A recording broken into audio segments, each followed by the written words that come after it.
Back in 2018, we played a show in Illinois. It was to raise awareness about the suicide in our returning home veterans.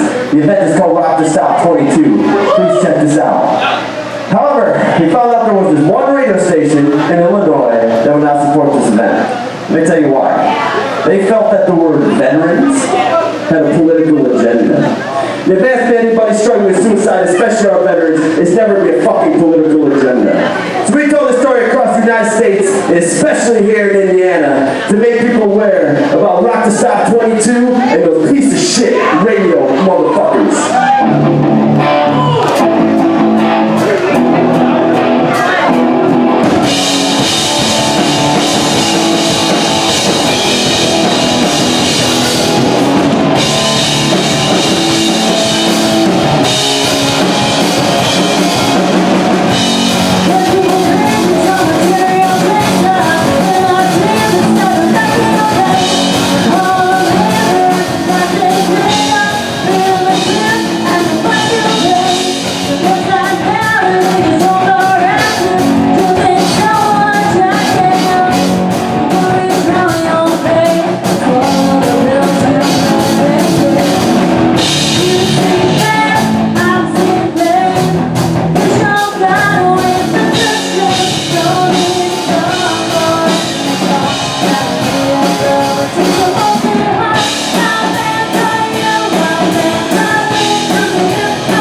Hello, everyone. I am Matthew Thomas. This is Super Cool Radio. This may be the last episode ever, just because, well, my guest this time got me a strike on my Instagram account. Whoops. So we'll see how long this one stays up. But hey, that's all right. You know, it's just my life dreams. It's okay. But joining me from Wisconsin, they're my good friends, the Almas. Hey, nice to see you, Matt. It is like 1:15 in the morning here at Cheers in South Bend. I just saw them rock the stage with a bunch of great bands. I assume we're all very tired, but I'll introduce everyone real quick. We have Crystal on vocals. We have Chris on bass, Frank on guitar, and Josh on guitar. Thank you guys for hanging out with me. Yeah, thanks for having us. Good to be on. Yeah, it's good to have you guys back against my better judgment, but... So, because of what happened, the FCC won't let me be me. So, I have to follow these very strict rules. So, no swearing, no references to cocaine, Frank. And guitarists cannot challenge podcasters to back alley fights on Facebook, Josh. Sorry. And finally, no sexual dialogue or gestures. So, Chris, you have to turn down that sexiness. That's not possible. You gotta button up there, buddy. So, my first question, have you guys been to any good strip clubs? Not recently. I'm not going to answer that. I don't want to get you canceled again. I'm just... Well, all of that was just a joke, but... The first question was not, though. For legal reasons, we are joking. No strip clubs, though. No. Yet. No taco trucks either? We took an extra day just to go to Florida, to go to Osprey Tacos in St. Augustine, because that's the best taco joint in the world, apparently. So, was it? Apparently. It Was is. Yes. Yeah. If you guys, real good. yeah, you guys need to try out. What's it? Baja style taco. Is that what it is? Or yeah, they're great. St. Augustine, Florida. Yep. Well, that's a hot tip if I ever have enough money to get to Florida. All right, so just this year, you guys, you went on tour with Smile Empty Soul and my good friends, Autumn Academy, who we also saw rock on the show tonight. And you also released a new single, Reflection, earlier in the year. Yes, we did. So I want to talk about the new single, because I haven't seen you guys since last year. Yeah. Really? Yeah. Has it really been that long? Yeah, I'm the host. Don't argue with me. He knows. The last time he saw us was here in like December or November. It was November. Oh, wow. Yep. Wow. Good to know. It's been a while. We missed you, Matt. Yeah, and I missed you guys, too. We came back just for you, specifically for you. Oh. Well, all right, we can cut the interview now. I got everything I need. I got my... Go to bed. Yeah. Sleepy time. Yeah. Now my ego is going to get even bigger every time I go to like anywhere. Somebody now. grab a pin. The eagle's not even going to fit on the screen, man. Yeah. Yeah. Probably got Frank's on here. I know. I'm going to have to get a bigger hat with the big ego I'm going to have. Like a 10-gallon hat. Yeah, I have a straw hat. I thought about wearing that. There's like a cowboy hat over there. It's really gross, though. Yeah, I wouldn't put that on. What? Yeah, please don't wear that. The Autumn Academy tried to give it to me, and I was like, yeah, awesome. And I looked inside, and I was like, no. Alrighty then. Thanks for derailing my conversation, but that's okay. The new single Reflection out right now on all the streaming platforms. For anyone who hasn't checked it out yet, I know you gave a little bit insight before you played it today. What can people expect from it?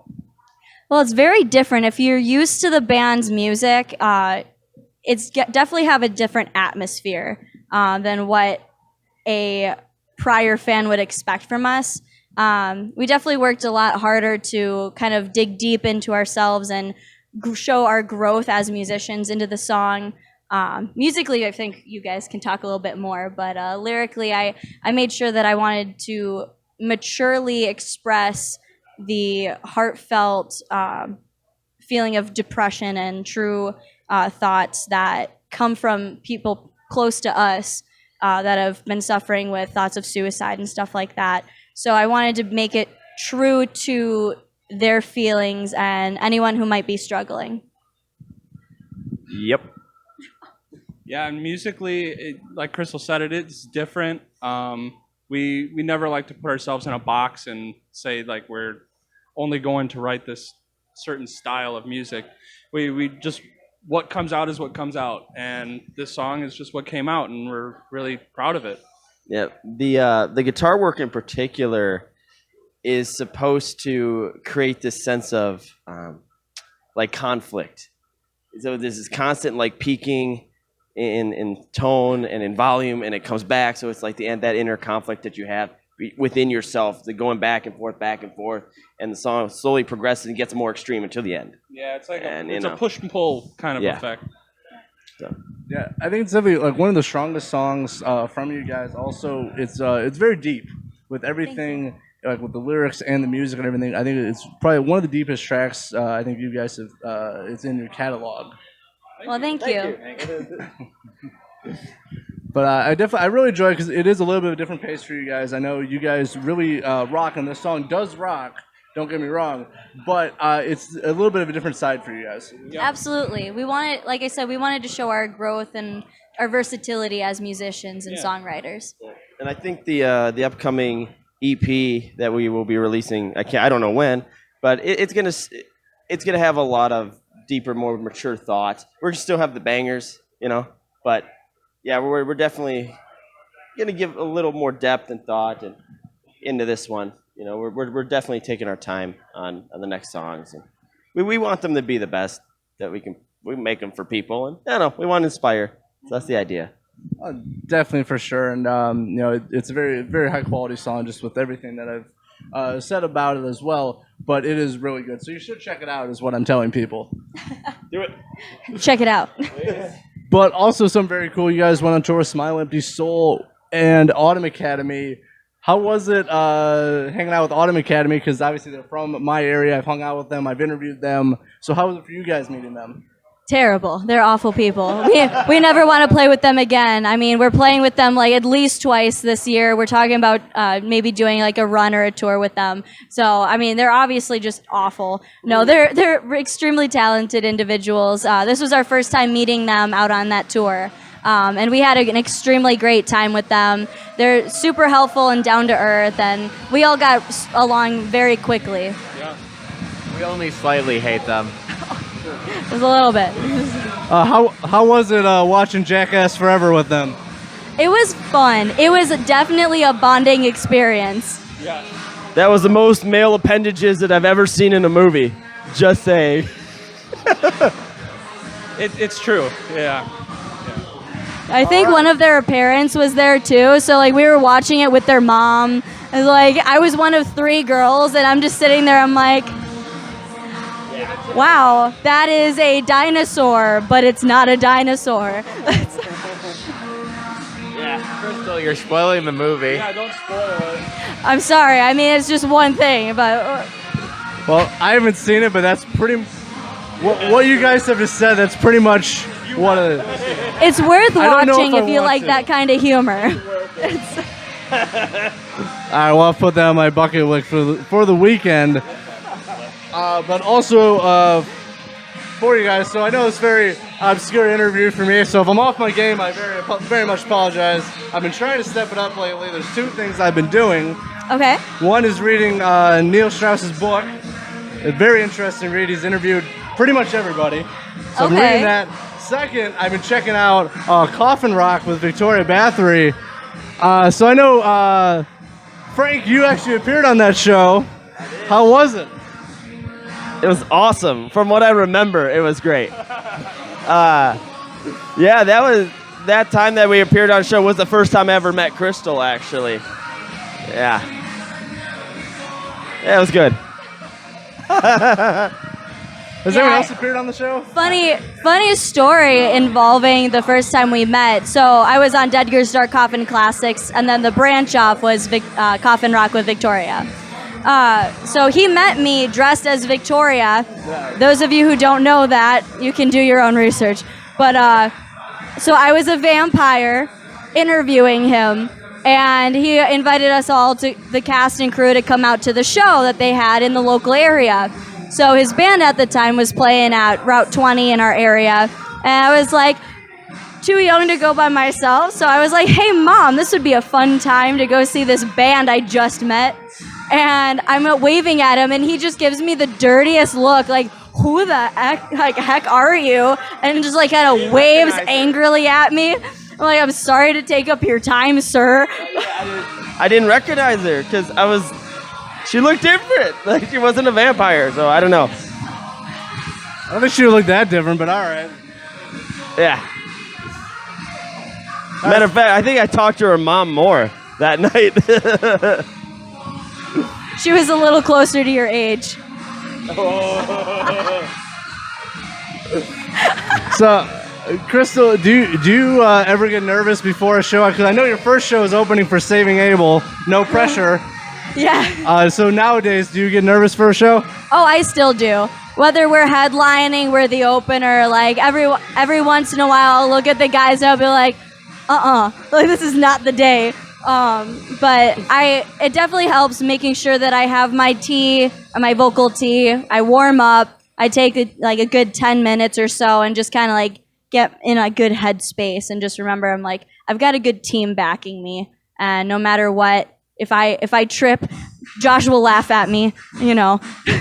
True story. Yeah, she fell on the stage one time, and middle of a song, and I just stand over her and just playing my guitar like, haha, you look so dumb. I just stayed there. I was like, I'm just going to finish the lyric, and then I'll just get up. Like, most of the people didn't even know it wasn't supposed to happen, so I was like, hey, you know. And that's kind of how it is, like, with everything, like, no one's really gonna, if it looks like it's supposed to be there, it's supposed to be natural, then no one really notices. Exactly. If you play a wrong note, that's different. But for you guys, so anything special you do before you take the stage? Me? No, not really. I usually start running through like a checklist in my head, like, all right, this cable's run here. We try to pre-run cables. So I'm just kind of running through all of that stuff, and that's about it. I think once I put my in-ears in and stuff, I kind of just zone out, and that's it. Yeah, that's about the only ritual. And I tune my guitars. I take time, and that kind of just like, that's my little time. Just tune, get in my zone, and then go change, and then run through cable checks. That's what I do anyways. What do you do? All the energy drinks. Yes, many energy drinks, and yeah, Red Bull gives you wings after all. And pretty much just go through your mental process, be like, I'm a good musician, like, I'm gonna kill it. It's gonna be a good time. Yep. I like to think that anyway. It might not be true, but we shoot for the stars. You gotta hype yourself up, you know? Exactly. Josh, what about you? I mean, I don't really get nervous much. I get more just like anxious, ready to play. Like, I hate waiting. So like, I always try to find something to do, you know, like tune my guitars or troubleshoot something. I don't know, go double, triple check all the cables. Same as him, really. Just trying to make sure everything is right so we don't run into any issues. Well, you guys are always very smooth. I know getting on the stage, getting off the stage, setting everything up. You guys are always very smooth with it, very professional with everything. Well, thank you. We practice. We're like, all right, you know, we're gonna time this. Make sure we're like, I think we're at 7 minutes for a set up, and then I think we made it in 5 minutes to get off the stage. So it's like we're trying to beat our own time. We literally practice tearing the stuff down and putting it back up on the stage because that's important. It takes time, and if you take too long, it cuts into other bands' time, and you know, we make sure we don't want to be that band. So it's real important to us to make sure we're on top of our game with that. For sure, and that's just about being a professional musician. Obviously, going on tour, you have to be on and off very quickly. Absolutely, and especially if we're not the headliner, we don't want to mess up anyone else's time slot. If they're, depending on how many bands there are, you can almost guarantee someone is going to kind of take their time, but we make sure we get the show on the road and back on track. as best we can. Yeah, exactly.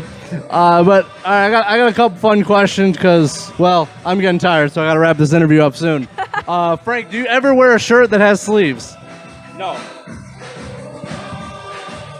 No. Okay. Good to know. No. Yeah. Well, it gets warm, dude. Like. I'm sweating Yeah. hard right now.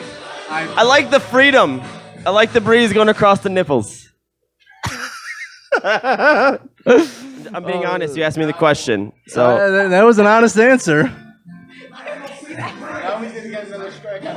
I apologize now. Probably. That's all right. I'm holding back the cuss words, though. So. I mean, you can. That was really just a joke. You can if you want to. Fucking A. All right. This is actually a question by an anonymous source who remains anonymous. What is one guilty pleasure? Music-wise or In life. In life. Guilty pleasure. That's a good question. All right. Well, while you guys are thinking, mine is listening to music by the Almas. Guilty pleasure. Peanut butter and ketchup. I was gonna say eating peanut butter and listening to Kesha before I go to bed. But for real peanut butter though. I love peanut butter. Smooth or chunky? It doesn't matter. Oh, really? Nope. As long as it's peanut butter. All right. I had peanut butter with honey once that was all mixed together. That was That awesome. actually sounds like... It's stupid good. Yes. I'm going to have to get some of that. The Uncrustables, that's a thing. Yes. Specifically the wheat bread, honey, and peanut butter. Best. Speaking of which, I need to get that. I don't know, man. Like, I don't feel guilty about any of my pleasures. So everything I'm into is not a guilty pleasure. I love everything. Josh is like, all the pleasures, no guilt. Just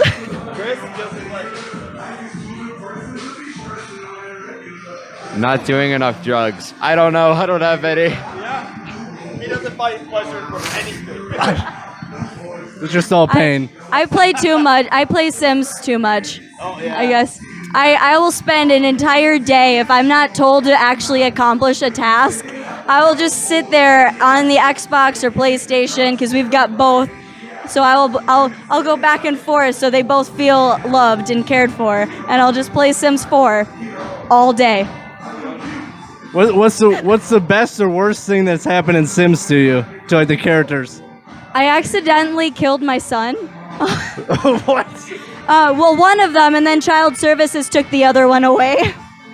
I was deeply upset. I couldn't get him back. I would be too. I built a house where the hallways were slip and slides. That is awesome, dude. Yeah. I mean, it wasn't intentional. I should say that. I love kids, even Sims kids, but the game like was glitching out, and so the kid refused to eat, and then he died, and then the other one got taken away. So it wasn't my fault. I attempted to feed the kid. Like, I tried. That doesn't sound like a good situation. I see this as a future concern. I would too. That would see, like, you got me worried. Yeah. Yeah. One kid's not going to eat. One's going to get kidnapped. Yeah. Sorry to my future kids. No. So hopefully they eat when I tell them to. It's just. All right. Well, last thing while I'm wrapping this up, best or wildest tour moment for each of you. Oh, okay. I got a good one. Who wants to start? You start. Wildest tour moment. Well, one was we were in a Walmart parking lot, and we hear this lady like screaming in the parking lot, and we're thinking it's a super serious situation. We're like, oh shit, are we gonna call the cops? You know, is she getting like beat up or something? No, she was beating up on the dude. Yeah. And we were like, what? Yeah. Throwing all his possessions. Yeah, throwing his crap out of the car. And we're trying to we were sleep. like, yeah, that was wild. Because I didn't know what to do. I'm like, do I? So it was just like watching Jerry Springer. It was pretty good. What city were you guys in, or where were you going to? Joliet. That was Joliet. Joliet, yeah. I can't say I'm surprised. I can't say I'm surprised. Sorry. I mean, I guess a really cool moment that happened was we were in, oh my gosh, the place is no longer there, but we played a show in Michigan with our good friends Elsie Binks. And like I said, the venue's not there anymore, but it was our first time there, and there was one lady after we got done performing. The song Anti-Everything really spoke to her, and what Frank says at every show is speech. So she came up and was talking to me and thanking me that we talk about the hard topics like suicide and addiction and all of that. And so at the time, we were starting writing Reflection. So it was like the original lyrics, the original music, all of that. It was like the scratch set. And I was talking to her about it, and she was like, "Oh, can I hear?" So this was the first time we ever showed it to a person, and I took her outside, and her sister unfortunately committed suicide about 6 months prior to that. So, and she blamed herself, so she was struggling with it herself. But that night she decided, she was like, this is not what I want to do. And so talking about, the song Reflection earlier, kind of bringing it full circle, like it's definitely a real special song to me, like that was able to happen like at a show where I was able to just talk with someone and she's singing the lyrics as best as she can hear them, and it was just really cool that I was able to speak with somebody and maybe like help them choose a different path for their life. God, I mean, like, there's a bunch of crazy stuff that's happened to us. Crackheads. The Crackhead Olympics. Yeah, we went on a crackhead safari in Myrtle Beach trying to find crackheads and trying to give them oranges. We ended up giving an orange to one. They ate it. Yeah, true. We 'Cause did. at least the found an orange wasn't and there we left it on anymore. a park bench, and then when we walked back past it, because there's orange trees there, so you could just shake a tree and a bunch of oranges fall out. And so we put it on a bench, and then when we walked past it again, it was gone. So someone must have found it and ate it. Awesome. Yep. Or a bird. Yeah. Yeah. It was in the middle of the night though, so I don't know. I mean, just like other crazy stuff, getting kicked in the nuts by a fan. That one was crazy. That was a good one. Yeah, the guy kicked me in the nuts. That wasn't fun. And then he fell on his face, so I didn't have to beat his ass. Yeah, he was very drunk at the time, and then we saw him again, and Josh had a little bit of PTSD. Yeah. He wanted us to sign his bike helmet, and we were like, he was "Oh." cool that time, but the time before, it was not fun. And painful. Yeah, Yes. well, I didn't have to kick his ass because he kicked it for himself. Saved you some time. There was one time we played a show in Myrtle Beach, and we were right by this arcade. It was right by the water, and there were these girls walking by. They were super hammered, and we were asking them, like, "Do you guys even know where you are?" And they're like, "No, we have no idea." Like, kind of almost serious sounding. And I said, "Well, I mean, if you need any help, I mean, the ocean's right there." They appreciated that. This is why we don't let him speak much. All right. That took a turn. I was not expecting. He was like, "Just jump in the ocean. There you go." In the middle of the night. Yeah. I mean, I've been in the They ocean in the were- middle they of the night. were It's pretty fine. nice, but I was also sober. But it was also like last month. Yeah. Oh. But I mean, there's a lot of stuff that happens on tour. A lot of crap breaks. There's a lot of stories of stuff breaking. But yeah, that's about it. I did see you guys upgraded the van. Not for space travel. You have to work on that. I know. I'm working on. I just. I mean, I know jet fuel is probably super ass expensive. I but know. That's the problem. That's the only reason I can't go to the moon right now. I can't afford the gas. So. I feel like there's more involved with that, but we'll go with that. We'll start a GoFundMe if you want to donate to us. We've got a PayPal, we've got Venmo. Just hit us up, get you the info. Almas Space Project. Yeah, the Almas Space Project. Well, I mean, Team up with Elon Musk. Just Dude, okay, Elon, if you're listening, I wanna he go has to the to moon. be. Well, but see, Metallica was the first band ever to play in Antarctica. You guys, first band ever in space. that's our goal. That is our goal. Yep. That is our goal. And after that, it's Pluto. Yes. I mean, maybe not. I do want to come back to Earth eventually. I feel like I'll be too old coming back. I think it's like 38 years to get to Pluto. It's something Yeah. ridiculous I'm where like, I don't know if I'm gonna live that long. I don't want to live that long. maybe we'll send Victoria Bathory because she's a vampire and immortal. Yeah, she'll live forever. Like, whatever. Which, by the way, vampires have to be rich because if you've been around for centuries and you're broke, what have you been doing? Too much cocaine. Too much. All right, as I'm wrapping up this interview, what are the plans for the Almas for 2022? It is only March, so what do you have for rest of this year? Lots of tours, lots of shows. We're recording an album in June, or EP in June, so stay tuned for some studio sneak peeks. But yeah, mostly just playing the hell out of the year. Pretty much never going to be home, live in the van, and tour. And that's about it. A music video, probably. Yeah. Sounds good. Yeah. I'm tired too, man. Yeah, I know. I'm It's tired. like 1:30 or probably Two. less later than that. So, as I'm wrapping up this interview, please check out Stream Support. Give a like to the Almas. See them live when you can. Hang out with them. Have fun with them. Don't post about them. They'll get you a strike on your account. Thanks for watching